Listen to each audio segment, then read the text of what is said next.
इस लड़की की नजर दूर पहाड़ी पर बने एक घर पर पड़ती है। वह तुरंत अपनी रफ्तार बढ़ाती है और मदद मांगने के लिए उस तरफ दौड़ पड़ती है। कुछ ही देर में कारा उस घर के सामने पहुंच जाती है। वह दरवाजे पर बार बार जोर से पीटती है, लेकिन अंदर से कोई जवाब नहीं मिलता। लड़की का नाम कारा होता है। पीछा कर रहे गुंडों के डर से वह जल्दी से घर के दूसरी तरफ जाती है और वहां मदद ढूंढने लगती है। तभी उसे एक खिड़की दिखाई देती है। कारा फिर से खिड़की पर थपथपाती है और जोर जोर से आवाज लगाती है, लेकिन इस बार भी कोई जवाब नहीं आता। घबराकर वह जमीन से एक पत्थर उठाती है और पूरी ताकत से खिड़की के शीशे पर मार देती है। शीशा टूट जाता है। इसके बाद वह खिड़की पर चढ़ती है और उस छोटे से रास्ते से डरते डरते अंदर घुस जाती है। कारा को लगता है कि अब वह कुछ समय के लिए सुरक्षित है, लेकिन उसे नहीं पता था कि उसकी यही हरकत उसे फिर से खतरे में डाल चुकी है। जैसे ही खिड़की टूटती है, दरवाजे पर लगा अलार्म सिस्टम एक्टिव हो जाता है। अड्डे पर बैठा गंजा सरगना तुरंत इस सिग्नल को देख लेता है। असल में वह घर भी उन्हीं बदमाशों का था और गंजा सरगना कैमरों के जरिए कारा को अंदर देख लेता है और उसकी लोकेशन पक्की कर ली। और उसने तुरंत अपने आदमियों को आदेश दिया कि वे जाकर कारा को पकड़ लें। उधर कारा की नजर भी छत पर लगे कैमरे पर पड़ जाती है। खतरे को समझते ही वह जल्दी से उठती है और मेज के पास जाकर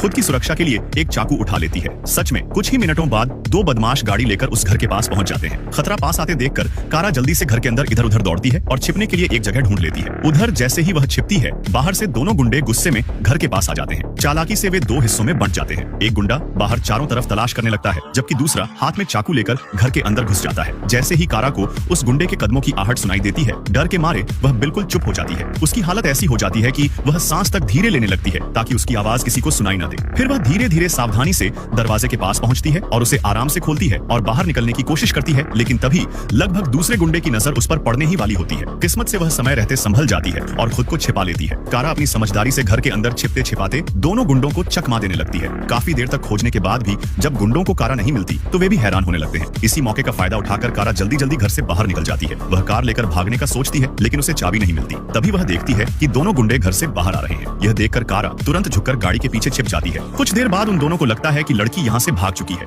उसे पकड़ने की जल्दी में वे बिना ज्यादा सोचे समझे कार में बैठते हैं और तुरंत गाड़ी स्टार्ट करके तेजी से वहां से निकल जाते हैं। इस तरह कारा अपनी हिम्मत और समझदारी से एक बार फिर अपनी जान बचाने में कामयाब हो जाती है। इधर दूसरी तरफ बिना दिशा के भागती हुई कारा की दोस्त लूसी एक सुनसान और जर्जर पड़े पुराने घर के पास पहुंचती है। उसे इस वक्त किसी की मदद की सख्त जरूरत थी। यहाँ तक कि कोई अजनबी भी मिल जाए तो उसे थोड़ी सुरक्षा महसूस हो सकती थी, लेकिन जब वह आवाज लगाती है तो उसकी आवाज टूटी फूटी दीवारों से टकराकर सिर्फ खामोशी में बदल जाती है। घबराई हुई लूसी इधर उधर तलाश करने लगती है। वह खंडहरों के बीच घूमती हुई लगातार पुकारती रहती है, उम्मीद करती है कि कोई उसकी मदद के लिए सामने आएगा। जिंदगी बचाने की चाह उसे लगातार आगे बढ़ने पर मजबूर करती है। तभी एक कोने के अंधेरे में अचानक एक बिखरे बालों वाला आदमी दिखाई देता है। उसके उलझे हुए बालों के नीचे उसकी आंखें अजीब और समझ से परे लग रही थी। लूसी उसे देखकर ऐसे उसकी ओर दौड़ती है जैसे उसे कोई सहारा मिल गया हो। वह घबराहट में जल्दी जल्दी बताने लगती है कि कुछ खतरनाक लोग उसका पीछा कर रहे हैं और वह उससे फोन मांगती है ताकि पुलिस को बुला सके।